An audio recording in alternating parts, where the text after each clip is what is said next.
Good evening, folks. Dr. Earl and Arknolia back once again on this Thursday evening. And we're doing WrestleManiax tonight, as you probably tell by the title on the YouTube spot that you're watching. What we're doing right now is something that we were supposed to do a long while back, which was a look at all the other wrestling promotions out there other than the main ones we know by heart, which of course is WWE, All Elite Wrestling. We also have NWA, National Wrestling Alliance, currently run by Billy Corgan of the Smashing Pumpkins. We also have Ring of Honor, which also, by the way, is owned by Tony Khan, who also owns AEW. There's Game Changing Wrestling. And we figure we take a look at all the other wrestling organizations past TNA. present. TNA, yes. Yeah, that's right. TNA is coming back. I'm glad you reminded me that this coming January, it's going to go back from its previous name, Impact, to TNA. And I guess the reason for that, for I understand, is because fans in attendance still call it TNA, TNA, TNA, TNA. So I guess Scott DeWard, who was the Impact president, decided, you know what, screw it. Let's call it TNA once again. Now, I'm pretty much sure Jeff Jarrett is pretty happy because, from what I understand, he was the man behind TNA to originally begin with. Right. And I guess there was so much of issues going on between the management, Dixie Carter, and such, blah, blah, blah. So right now we're going to be just, what we're going to be doing is taking a look at all the other promotions that are out there in existence. Some that are still active, some no longer active. So we're going to, and believe me, we got a long list to go before we reach the very end. I'm thinking possibly we'll have to do a part two if we have to, maybe next Well, Thursday. yeah, because we'll also spend some time on some of them. Yeah, absolutely there. Now, some of these I don't really know about until now, but for example, we have Family Wrestling Entertainment. I don't know much about that. Let me look it up for the time here. It was an independent professional wrestling promotion. It was based around shows in New York. They hosted a show every 4 months. All their shows are available on IPPV and also on DVD and Blu-ray through their own site.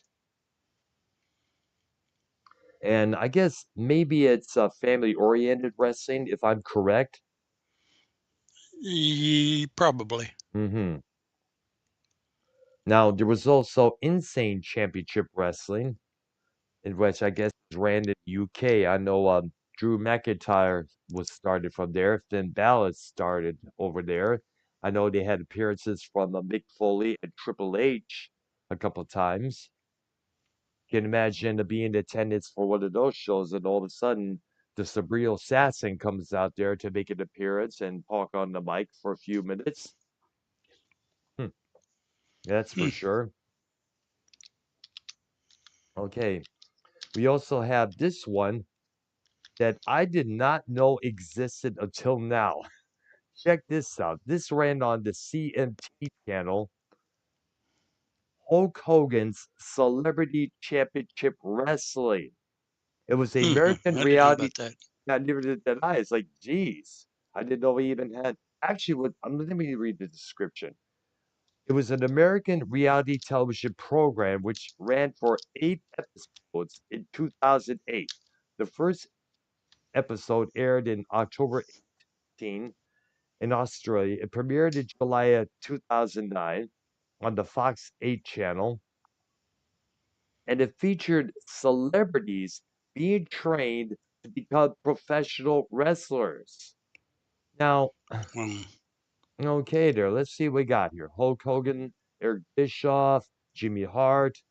Others included Brutus the Barber Beefcake, Brian Knobs of the Nasty Boys, Tom Howard, Bubba the Love Sponge. I remember hearing that name a couple times. He was the special commentator.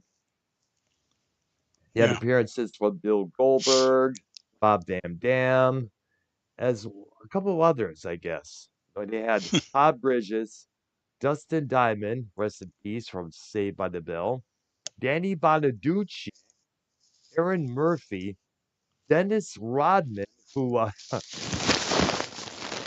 get this one here, Frank Stallone. He was the singer, Frank Stallone. Remember that song that did the Flashdance movie back then? You Yeah. okay? Yeah, I'm fine. All right, there. Wow. Interesting. Now, Bonaducci here was originally eliminated in week 5 because of an injury, but he was brought back in week 6, and he was eliminated again in week 7. That's something there. Yeah, that's Danny Partridge, isn't it? Yeah, absolutely there. The one he also had that reality show on the VH1 where he's trying to battle his addiction demons and such. I didn't know Yeah, about that one. yeah, I saw a few episodes of that. The man absolutely had to get his stuff together, no doubt about that. And if I remember, he also did some radio in Detroit. I guess he was doing a morning program, and then he had to go back to Chicago to do his afternoon stint, back and forth, I guess. But I guess it didn't last long. But either way, Bonaduce, I don't know where he is right now. The last time I heard of him, he was at some reality show awards, in which he beat the crap out of some other reality star, some villain. I guess what? I guess Johnny something, what's his name, that was featured in Survivor. I could go on forever about that subject, but I'm not going to because that's disrupting the show. And Yeah, and that's not really about wrestling. absolutely. So I'll let you have the mic for now to talk about some organizations we remember. Well, the one I remember best Mm-hmm. was WCCW, which Mm-hmm. started out as big time wrestling Mm-hmm. and was based out of the Dallas Fort Worth area, Oh. but they also were tied to Houston. Ah. And then when Fritz von Erich got involved in it, because he later became the owner and runner Yep. of the thing, uh, they changed it. I don't think they changed it to WCCW right away, but they may have. Mm-hmm. They were affiliated with NWA, and they broke away from the Houston office and basically based themselves in the Dallas Fort Worth area alone. I see. So it's been the home for basically the Freebirds, Fabulous Freebirds, and of course The Von Erichs. the Von Erichs, correct? Yeah, Fritz von Erich started out as a Nazi sympathizing, Oh, goose really? stepping bad guy, I see. and when Yeah. he ended up in Dallas and was running that promotion, he changed himself into a good guy. The baby. And yeah, and basically dropped the German part of it. Yep. Now I remember seeing some of the old matches back in the old days. He was a villain big time, Mm-hmm. and he of course had his so-called brother Uh-huh. Waldo von Erich, Waldo. and they would wrestle. Yeah, Waldo von Erich, Oh. and Oh, they would wow. wrestle as a team, but normally in promotions outside of Dallas. I see. Okay. And of course, we even know the other Von Erichs like Kerry, Kevin, and I guess did you ever get David, David? Yes. Did you ever get a chance to check out the Iron Claw movie? no, Right, because I know that features Zach Efron in one of the lead roles. I guess he plays Kerry Von Erich, if I am correct. I know the premiere featured many both superstars from AEW and WWE. For instance, there was a short video featuring AEW's MJF, Maxwell Jacob Freeman, and WWE's Liv Morgan, hmm. talking and stuff like that. All right. Okay. And I guess Bruiser Brody was involved with that promotion for a good number of Oh years. yeah, and when we get into some of the stories, you'll hear a lot more about Bruiser Brody. Yeah, I remember hearing a lot of those stories back then. I heard about how he perished as well, and that was in Mexico, if I'm correct. Yeah, Puerto yeah. Rico. Puerto Rico. Oh, yeah, my bad. All right, there. We can't forget the USWA, which I had the pleasure of watching every Saturday early afternoon before I headed out for the rest of the day. I would bar. I had some barbells that my brother-in-law gave me to borrow. I would lay on the ground, watch USWA while I was lifting weights, such and such, And I remember seeing all these. They had the fake Diesel, Glenn Jacobs. They also had the fake Razor Ramon. He also had Wolfie D and JC Ice, who was the son of superstar Billy. What's his name? Guess what's his superstar? The one from Australia. Billy Graham. Not him. No, Oh, Bill Dundee. Bill Dundee. Thank you, superstar Bill Dundee. Thank you. His son was known as JC Ice. Wolfie D was his partner. Yeah, Bill He, Dundee spent a lot of time in the Memphis organizations with yeah, Jerry Lawler. that's right. And Jerry Lawler was involved just as well. In fact, they had a lot. They had this one character named Doomsday. I guess it may have been Glenn Jacobs underneath the mask. I guess I remember this one spot where Doomsday loses the world title to whoever his name it was, and then later on he goes backstage and the camera picks up Doomsday going through a brick wall. And we all know Hmm. that was set up, that's for sure. There, but I remember you also had Downtown Bruno, who also was Harvey Whiffleman in the WWF at that time. And this is around the period when the WWF was still in the last parts of its character stage. Remember, Bruce Pritchard was like, you got to be a character. And the characters they were coming up with left and right were just outright dim witted with a Yeah. capital D. I mean, like, what's that? The guy with the plunger with the psycho face on him that he walked out with the plunger, Oh, T.L. Hopper. That's his name. And the worst one to me was the Goon. Obviously, trying to capitalize on Bob Probert of the Detroit Red Wings because he was like considered the bad boy of that team. And that was actually Wild Bill Irwin. And yeah. then what it was is that they got him to cut his hair, shave his beard off, and then wear a hockey uniform. And it just didn't click. Yeah, Wild Bill Irwin and his brother Scott Irwin were pretty big toward the latter end of WCCW. Yeah. They came in as a couple of masked guys, and I'm trying to remember what their names were. Oh, yeah. I want to say they were the Executioners, but I could be wrong. No, who could not forget Ron Simmons and the other guy coming in wearing masks and being known as Doom?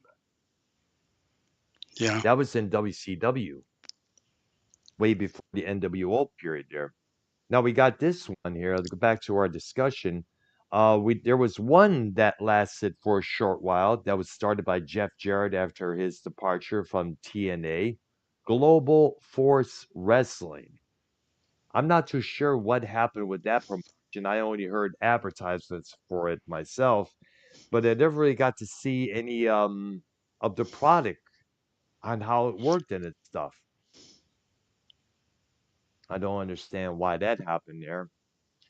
Well, let's see. Over in the UK and Ireland, they have All Star Wrestling, Attack with exclamation point at the end, Pro Wrestling, Attack Pro Wrestling. mm, Of course, Insane Championship Wrestling, which I mentioned earlier. right. And there's this one, World Association of Wrestling, which is ran by both Rowdy Ricky Knight and his wife, Soraya. whose daughter Saraya is involved with AEW at the moment. The old Page, for those that don't know. Exactly, the former Page. And was you surprised to find her going to AEW after how many months laid off in the WWE? Oh, she had to rely. Yeah, Yeah, she. I guess what it was is that daughter Saraya got tired of being laid off in the WWE. You know, just being paid to do nothing. All she had to do was just do Twitch streams left and right. right. Yeah, I guess at the same time, she wanted to be cleared 100% to wrestle once again because of that neck injury that she got a couple years back. And man, neck injury is something, in fact, Some you don't usually mess around with.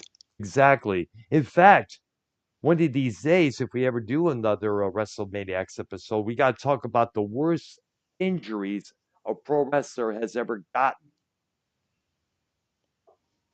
We got to do this because there's a lot of them out there.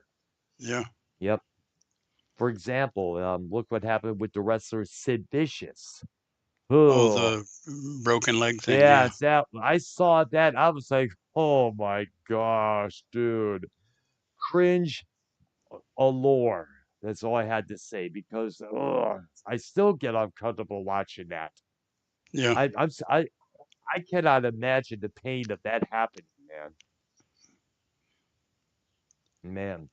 Also in the UK we have New Generation Wrestling, Over the Top Wrestling, Progress Wrestling, and Grand Pro Wrestling.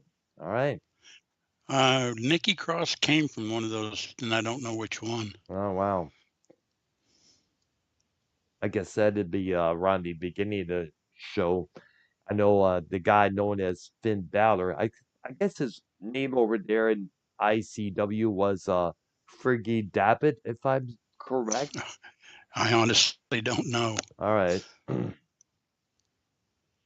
Now, here in the States, we also have this one, Game Changer Wrestling. I know I saw a couple of clips on that on Facebook and on the YouTube. And one of the guys that makes an appearances here and there is, of course, the former Dean Ambrose, John Hmm. Moxley. He's been there a few times in the past. I guess when you're involved in AEW, you have free will to wrestle for other organizations just as well. Yeah, that's what I understand. Yes, of the soon-to-be former Impact Wrestling that we mentioned earlier ago. Oh, here's one. Juggalo Championship Wrestling. Of course, started by Violent J and Shaggy Tudo from ICP, Insane Clown Posse, Detroit's own. Hmm. I guess they are big wrestling fans. In fact, I guess they had a video cassette, a VHS cassette at that time of selected different matches, and they were like the host of this particular program, I guess. I gotta find it sometime soon on YouTube if it still exists. And of course, the Yeah. National Wrestling Alliance, we know that by heart. In fact, I started watching that back in 1985. That's when Yeah. I And learned about. basically, Mhm. we're talking NWA, right? Yes, Basically, this started out as a conglomeration of a bunch of just little ones, that's right. That's like what. the one in Dallas, Fort Worth, the one in Houston. Yeah. They had ties to the one in Los Angeles. They had ties to pretty much all the ones in the South. Hmm. Yes. And they basically kind of, well, they had their own champion, which off and on was Ric Flair. Oh yeah. Magnum TA, Dusty Rhodes, the American Dream, the World Warriors were part of it. Sting.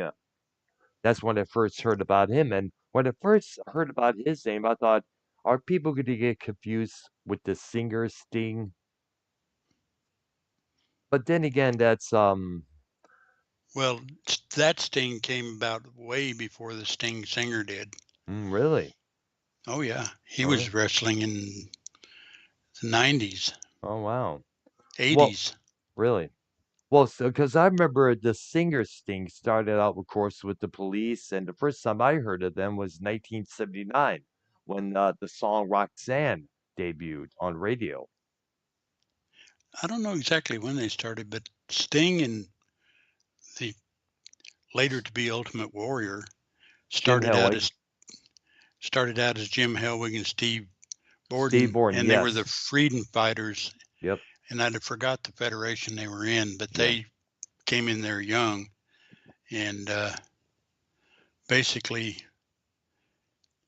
they They later became, evolved a few times. yes, they later became the Blade Runners, and I guess Dirty Dutch Mantel was their manager because I remember seeing a photo of them one time in a wrestling And Eddie magazine. Gilbert did it for a while, Yep, managed them, yeah, and that's where Sting got his name. And Jim Hellwig was called Rock, not the Rock. yep. Rock. That Just was his Rock. name. Sting and Rock. I see. And of course, Sting kept his name and the face paint. All right. Ultimate Warrior kept the face paint, and when he left, he moved to WCCW and became the Dingo I Warrior. remember seeing that. I remember he had a mustache for a brief while there. Then he became the Ultimate Warrior when he joined the And when he moved, WWF. right? Yep. Because the WWF has to redeem everybody. I Absolutely. Look, mean, they had Kerry Von Erich come in there for a while and couldn't use Kerry Von Erich, or they didn't want to. yeah. Called him the Texas Tornado. I know. I remember that. Like, geez.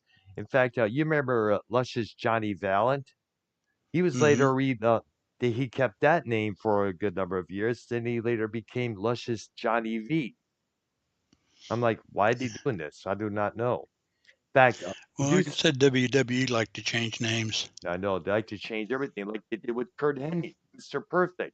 Scott Hall Hmm. became Razor Ramon, and of course, Medusa Maselli later became Alundra Blaze.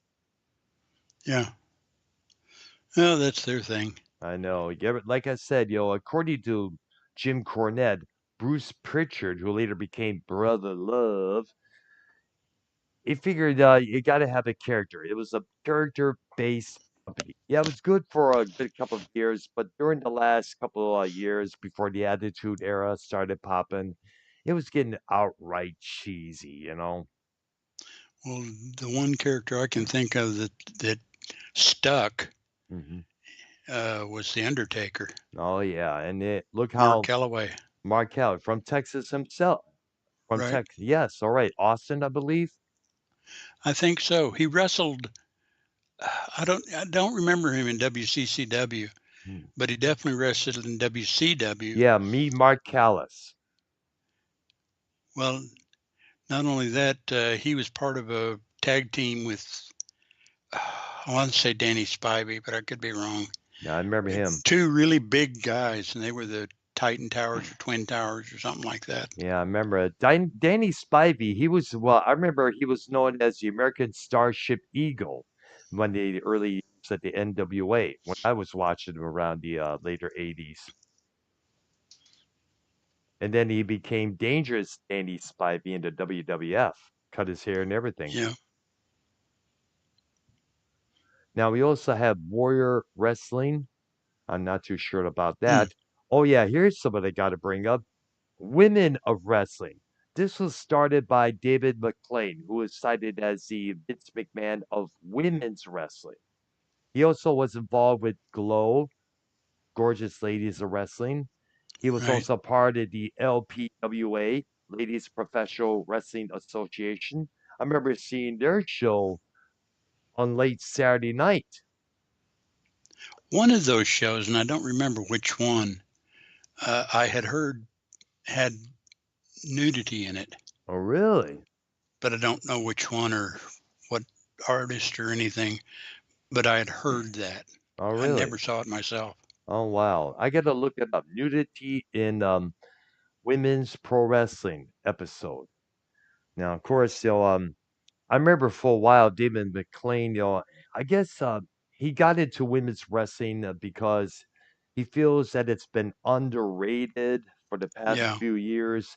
These are women who are athletes, not sex bombs or models, because you always see these WWE women, AEW women rosters members always showing up their hot dress, their hot bikini, looking so fine, yada yada yada. But keep in mind, these are also athletes. These are Yeah, a lot of them athletes. are actually pretty athletic. Yeah. Yeah, exactly. Like Tessa Blanchard, she was athletic. Heidi Lee Morgan is athletic. You know, um, Even Wendy Richter, the LPWA signed her for a couple of years. And I remember this in episodes of the LPWA. They had this guy named Joe Palacino doing commentary, and the guy next to him doing the color commentary, Jim Cornette. Hmm. Yeah, not many people remember that, but I certainly do. Okay, we gotta talk. Also, gotta mention this. Oh yeah.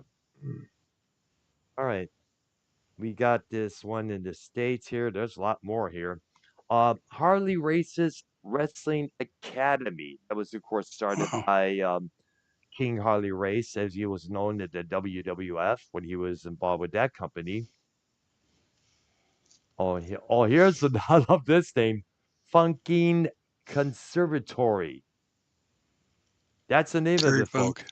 Yep, Dory Funk Jr.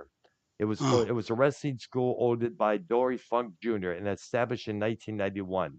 It started as a 6-day camp, but later expanded to a 3-week program.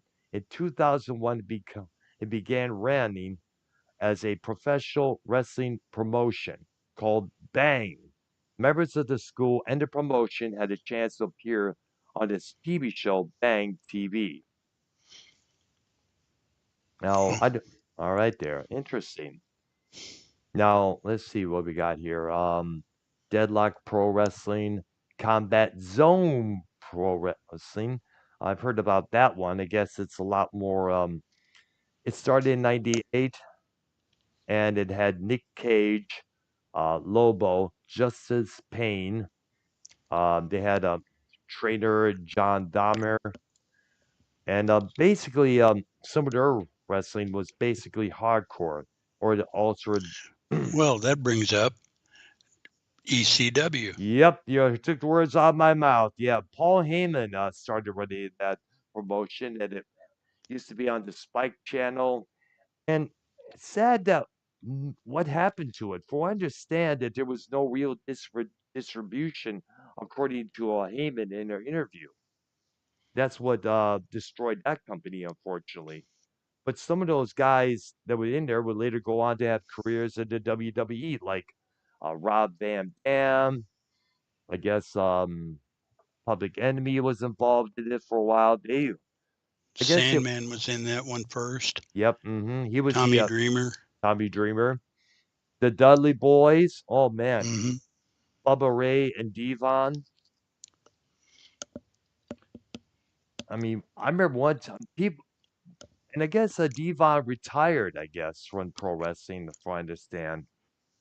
I think so. Yeah, and I guess Bubba Ray is now Bully Ray. He's now involved with both Impact Wrestling and NWA. And Yeah. I guess in Impact he's the heel, and in the NWA he's the babyface. Yeah.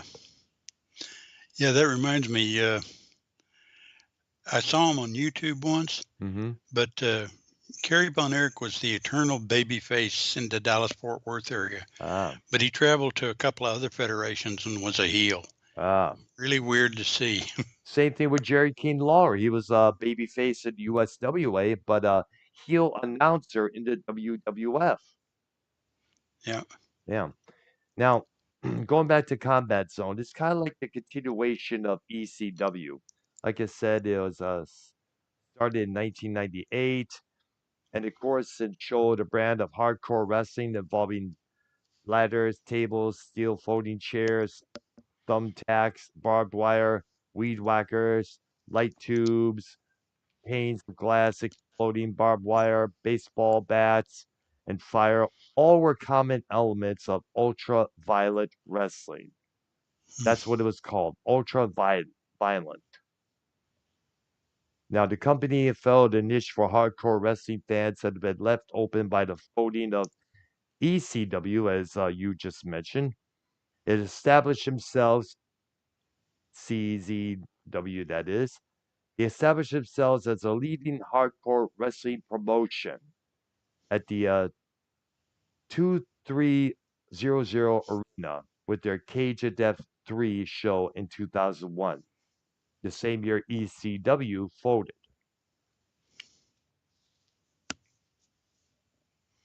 All right. Let's see. Let's go up to the Great White North. Now, I remember this one. They had International Wrestling Syndicate. I remember seeing that on TV a few times when it was in on the one of the syndicated TV stations there back in the southeast Michigan area. That's where Oh, you yeah. heard about Dino Bravo, Gino Brito, and a couple others there. That was in Canada. Oh, Eddie the Brain Creechman, his son Floyd Creechman. I remember those guys. I don't think I ever saw those two. All right, there. I remember seeing those guys. I guess Eddie Creechman had like one of those big rimmed glasses, and of course, so the cigar out of his mouth. It was like the bad guy manager, the something like Right. the that would the equivalent Lex Luthor from the Superman series, right? But I remember, I guess one of the guys in between the matches, they would have a man named George Cannon. You ever heard of that guy? I guess Mm-mm. he's from the Great White North. I was able to say hi to him at the second WrestleMania. He was in there in attendance. And I was only wanted to say hi to the guy because I've seen him and a lot and the other people I've seen him just as well. He was signing autographs and all sorts. And by the way, me and my dad saw the second WrestleMania at Joe's Arena, and the way they set it up was a big screen on each end, not just two ends of the building, so you Yeah. can watch from both sides. All right, there was a Border City Wrestling still in Canada, and there was Prairie Wrestling Mm. Alliance and Real Canadian Wrestling. Now, which one of the I know Stu Hart, one of the great ones from the Great White North. Which organization do you remember he was involved in? I'm not really sure, but he had a school too. Yeah, the Dungeon. Yeah. Yep, that's what it was called. Excuse me. Now there was also the Hart Legacy Wrestling. I guess it was started by what couple of the Hart brothers there, whether it's Stu or Brett or whichever there. And There some was of the other lesser known ones. Stampede Wrestling. All right, Northern Sports Association. Let's on here. We got to get to Mexico, that's for sure, because man, they got lots, that's for sure. While you're up in the north, what about the AWA? Vern AWA. Gagne. Oh yeah, that's right. I used to watch that on ESPN. They used to have that the same night, Tuesday evenings, at the same time when USA Network would have primetime wrestling for the WWF. Yeah, and actually, some guys that got starts up there were Hulk Hogan, who was Terry Bollea up there, Uh huh. and Roddy Roddy Piper, Yep. He was also involved with and the Georgia Championship Wrestling for a while there for the AWA until Ole and Anderson fired him. Randy Macho Man. Uh huh. He started up there. Yeah, that's right. What killed AWA more than anything else was Vern Gagne's insistence on making his son be the big cheese and the champion, and his son wasn't very good. Greg Gagne. That was his Yep. name. And I remember he had this Rambo like gimmick going on for a while. And I remember one wrestling publication saying that that gimmick was making the writer laugh like crazy. Like I kind of agree myself there. It was like so far the only military gimmicks in the pro wrestling at that time was, of course, Sergeant Slaughter, and of Which that course, was successful. that was Corporal Kirchner. You remember him? Yep. Whatever happened to him? I have no idea. And of course, that was about the only two we remember until Marcy Estella or Strada or Estella, I guess her last name is Hmm. pronounced. The former Lacey Evans came about, and I know. Let me say this in her defense, and I mentioned this before. People jumped down her throat over how. You remember when she came out dressed similar to Sergeant Slaughter, but a female version, hat and all, Hmm. vest Yeah. and all? Yes. Keep in mind, folks, that Evans is an actual Marine, Right. whereas And Sergeant Slaughter really was wasn't. not. Exactly. He never was in the Army or any of the armed services. So I don't understand what that was all about. Now, we also got Japan. Hmm. Hmm. Oh, we know this one. New Japan Pro Wrestling. I know Kenny Omega was involved with that for a couple of years. In fact, you may remember, A lot of the guys would make trips over there and do that for just a little bit. I mean, a lot of them. yeah. In fact, it was over there where Vader, the wrestler, lost his eye got pulled out and they had to put it back in. Yeah. Yeah, that's oh man. Try And I watching think that. that's where Foley lost his ear. Oh wow. Part of his ear, if I understand. Yes, I heard about that. And he showed that actually happening during one match. Wow. There's also All Japan Pro Wrestling, Big Japan Pro Wrestling over there. Action Advanced Pro Wrestling. Wow. Pure J, that's the name of it. Hmm. Send Out Girls Pro Wrestling. I guess that's for the females, if I'm correct. Hmm. Oh, here's one. Wrestling of Darkness 666. I gotta look this one. This is like Phew. yeah, I know. It's like holy cow. That sounds like demon wrestling. Exactly. That's what I'm looking up right now because this is something new. It's a professional wrestling promotion in Tokyo and some other city which I cannot pronounce.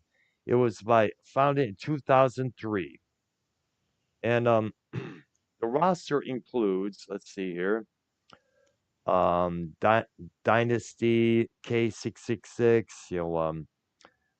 Some of these names I'm unable to Yeah, well, pronounce. yeah, they're Japanese, Japanese. yeah, exactly. And you gotta remember, I'm so used to saying U.S. names and English names.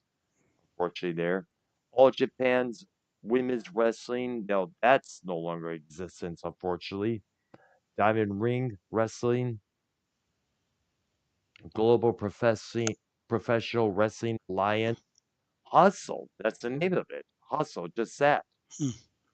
IWA Japan, Japan Pro Wrestling, and these are the lists of organizations over there that no longer exist. All right, all right there, and we got a few other. Let me go back to the United Kingdom. There's Fight Factory Pro Wrestling, Grand Pro Wrestling. There's Irish Whip Wrestling. I guess that focus on the Irish wrestlers over there.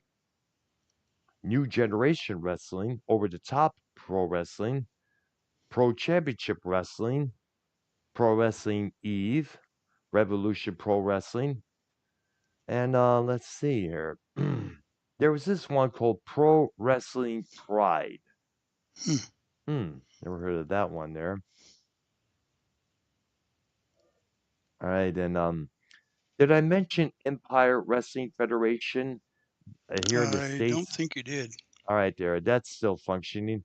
And also got to mention this one,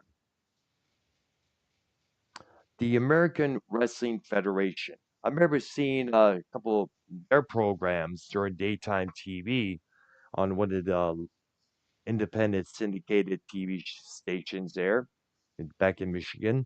And these had many of the golden era wrestlers from the WWF, like Don Morocco, Mr. Fuji, Tito Hmm. Santana, Greg the Hammer Valentine. You also had some guys of their own, some originals just as well. I think Steve Dow was one of them. I don't remember any others. You, I guess, eventually we'll get to Mid South, Jim Yes, Crockett, yes, got to go right ahead, man. We got to talk about him. Much credit. and then you get Florida Champion Wrestling, Georgia Championship Wrestling.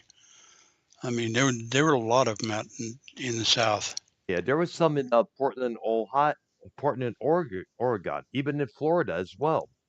I Yep. guess the Taskmaster Kevin Sullivan was involved in that as well.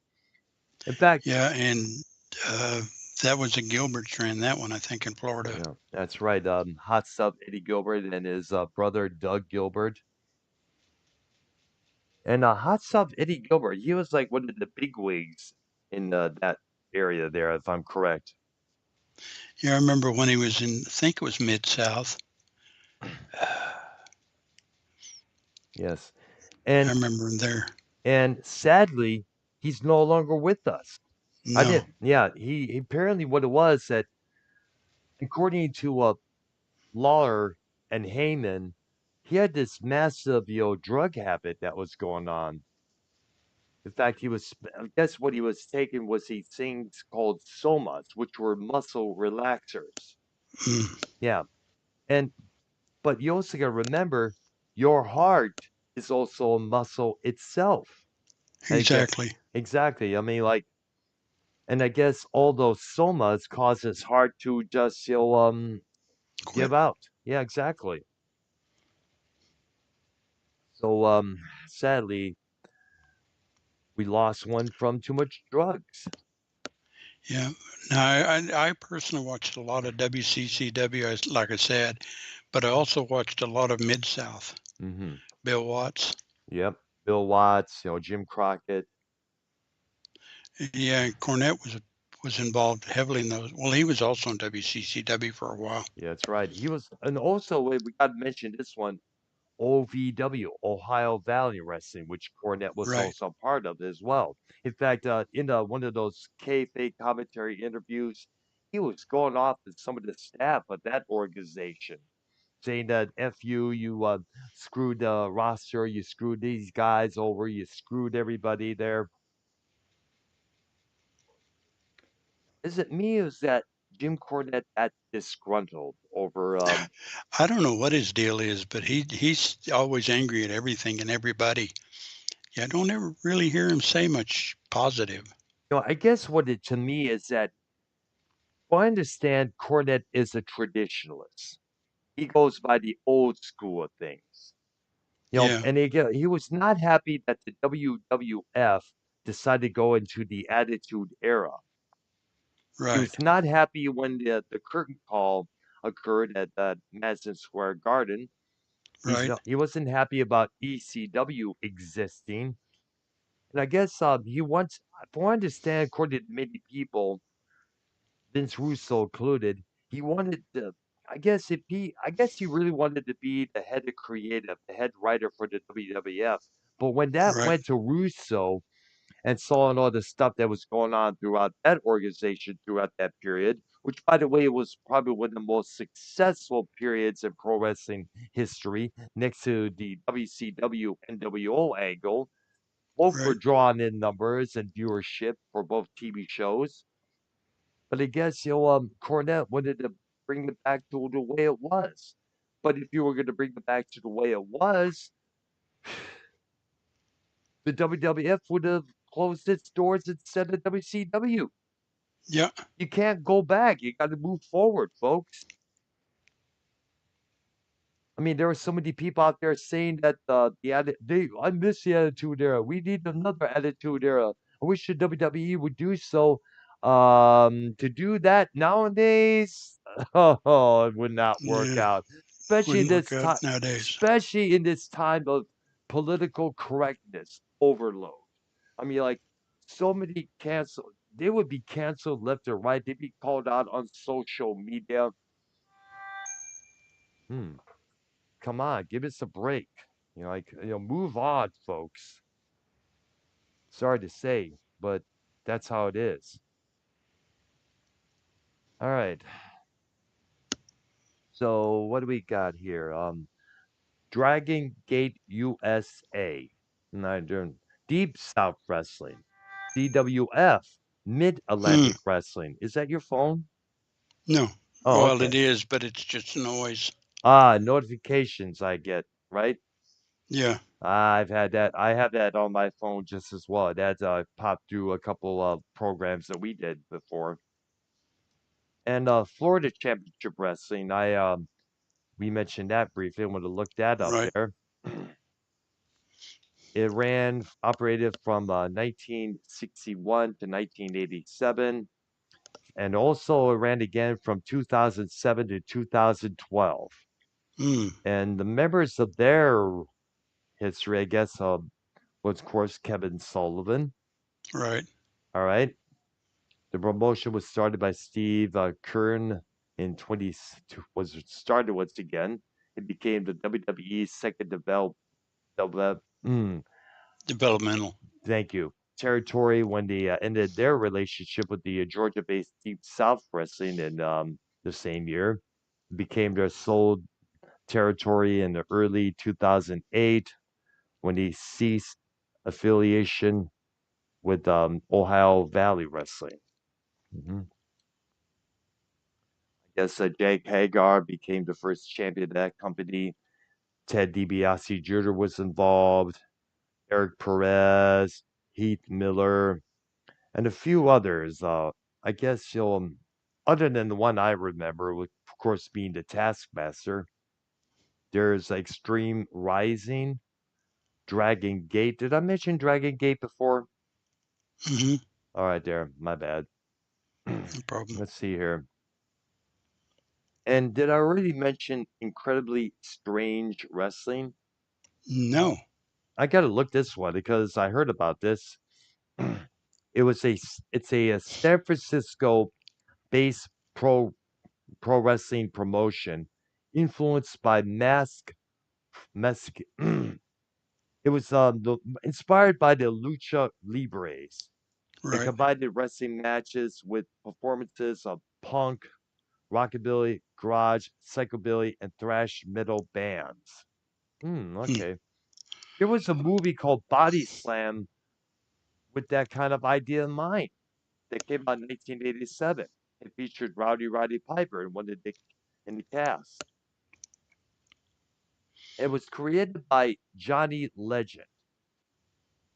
It was a nightclub event, and also it had matches and live musical performances, and it featured semi and pro wrestlers from the California circuits, and it eventually showcased several luchadoras from Mexico, and it ran from 1995 to the early 2000s.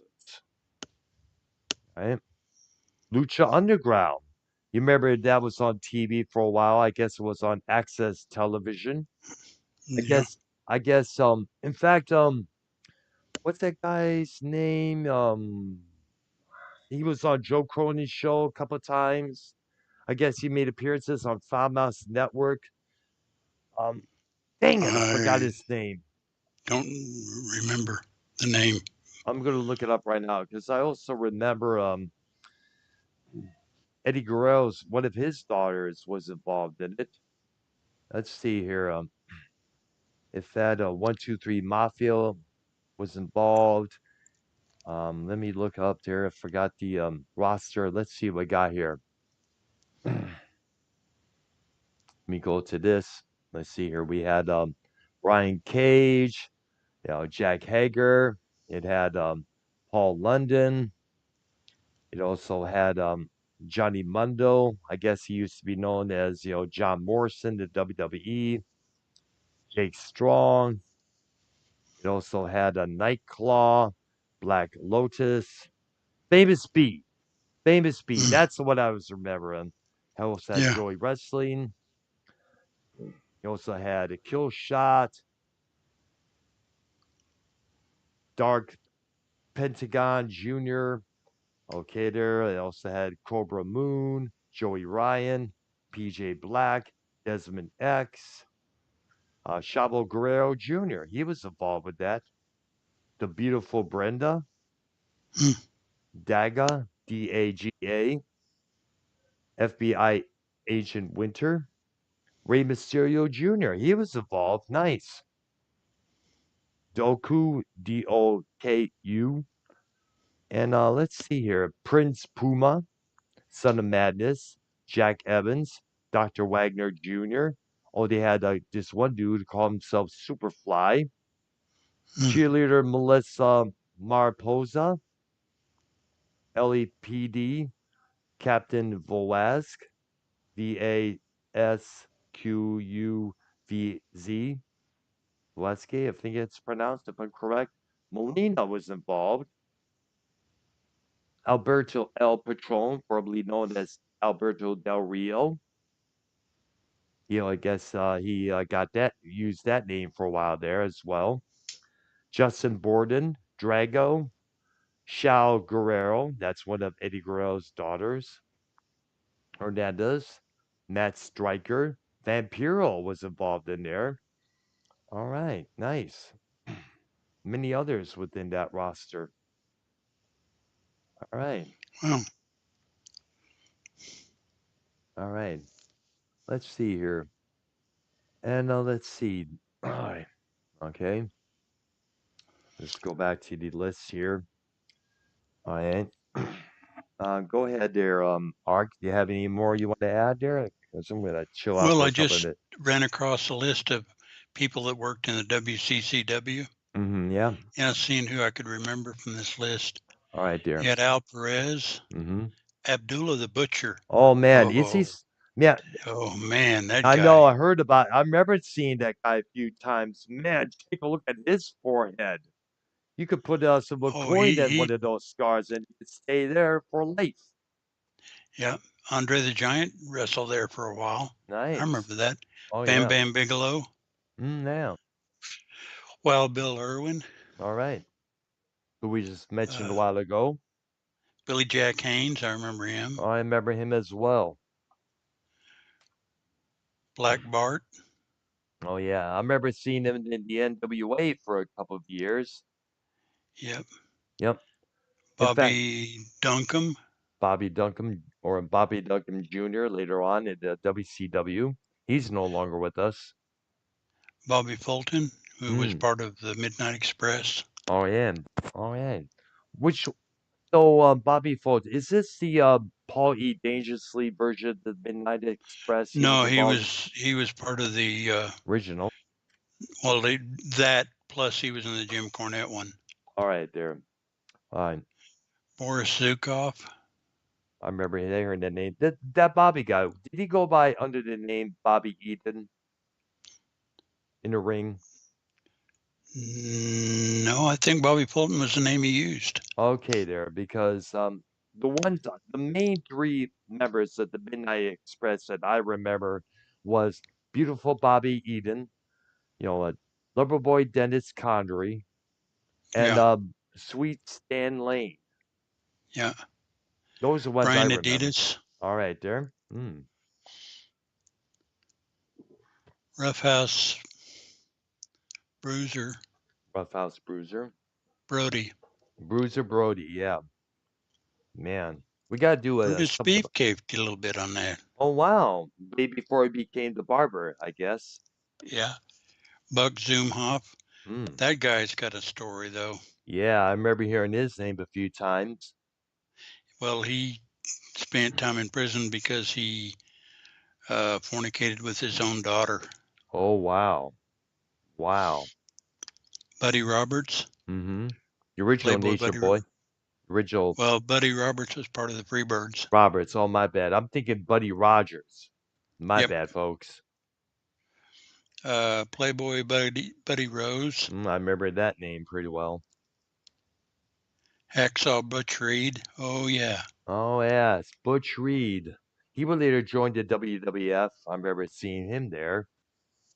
Buzz Sawyer, Mm. Big John Studd. Oh yes, before he joined the WWF as well, if I'm correct. And here's a name you can tell me who he later became. Mm-hmm. Cactus Jack Manson. Oh yeah, Cactus Jack later on. Mick Foley. And then who after that? Yes, Mankind. Right. Yes, and Mick Foley, basically. Mick Foley, correct.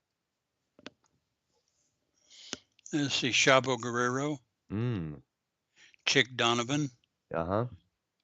Gentleman Chris Adams, Yes, I remember hearing that name in the wrestling publications back in the 80s. Chris Von Erich. Mm. He never really amounted to much. Um. Chris Youngblood, Cowboy Bob Ellis, Ah. David Von Erich, Mm. Dingo Warrior, Yep. Dory Funk Jr., El Santo, All right. Eli the Eliminator, Ah. Eric Embry, the Big Cat, Ernie Ladd, I remember hearing that one. former football player. All right. I remember he did some commentating with the Gorilla Monsoon in the WWF for a short while there. Oh, Gary Hart was big. He did a lot of the booking actually, Ah. but he was mainly a manager for the most part. Yes. I'm thinking that reminds me. Number one, Paul Jones. You remember him? Hmm. Yes, he was the manager for both the Warlord and the Barbarian in the AWA. Yep. You know, Then you had Gene Anderson, hmm Gino Hernandez. Boy, that guy, had he not died too soon, yeah, I would have been remember that. huge. Yes, I remember the storyline was that yes, he blinded gentleman Chris Adams during the match. Supposedly, Yeah, yeah. supposedly Well, yes, and then later, soon afterwards, he dies. yep. Yeah. The Great Kabuki, Mm. Harley Race wrestled here a while. Yeah. Jack Victory, Jake the Snake Roberts. Ah, back then he was just Jake Roberts, if I'm correct. Right, right. Jeff Jarrett, Yep. Jerry Lawler, The and of course King. Jim Cornette. I mentioned him. Yep. Mm-hmm. Jimmy Garvin, which brings up an angle in another federation Yeah. where Cornette set a fireball off in Ronnie Garvin's face. Yes, I remember that. And the Boy, gorgeous Jimmy Garvin, as he was known at the time, came out and he named his brother. He went backstage and just pounced on Cornette left and right. And yeah, gorgeous Jimmy was a heel at that time. And then after that, he became the babyface once again. yeah. It was. It's on YouTube if anybody wants to see it. Yep, there. I remember seeing it on NWA television when it was first aired. Johnny Valentine, Greg the Hammer's father. John Tatum, Hmm. who was Hollywood John Tatum, and he introduced us to Missy Hyatt. Yeah, that's right. And John Tatum, by the way, later became Earthquake in the WWF, and for a short while in WCW, he was known as the Shark. Jose Lothario, Hmm. Jules Strongbow, Ah, Junkyard Dog, oh yes, we remember him. He was always been a fan favorite. He's deeply missed for sure. Kamala. Oh yeah, James Harris. Yeah, It was kind of Killer funny you Carl. mentioned. Let me go back to. It's kind of funny that if there was if instead of Kamala Harris we have in the White House, I would take this Kamala Harris for sure. In fact, who could not forget seeing the image of the wrestler Kamala next to Joe Biden in these Photoshop campaign ads that I would see on social media a few times back in 2020? Kendall Windham, Oh yeah. Kerry Von Erich, of course. Uh-huh. Kevin Sullivan wrestled here for a while. Mm-hmm.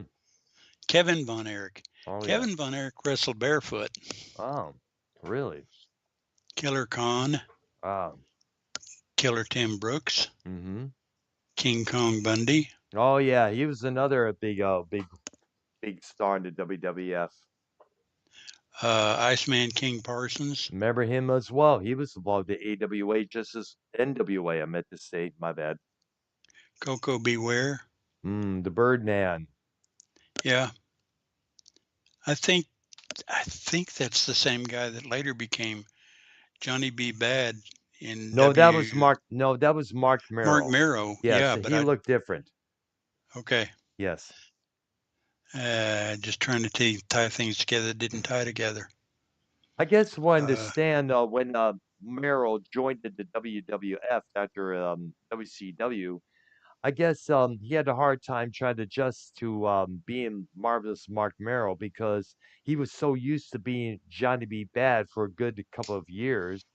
Yeah. I guess making that transition was kind of rough for him. But Yep. eventually, his wife, Rena, who later became known as Sable, Sable. yes, and she outweighed him in popularity big time. And Yeah. I guess he got let go, and his wife got Stayed. stayed, and pretty sad what happened to the guy. The missing link. Oh yeah, I remember him. Oh man, did he cause controversy? That's for sure. Mil Mascaras. Yeah. The Mongol. Mm. Nick Kiniski. I remember hearing that name. Nord the Barbarian. Um. One Man Gang. Yes, yes, and this had to be enough. This got to be another dumb gimmick that the WWF tried to lay upon us. Oh yeah. Oh my gosh, he was involved with Slick at that time, some pimp wannabe, and then he was reborn as Akeem, an African prince, a white man from Chicago being an African prince.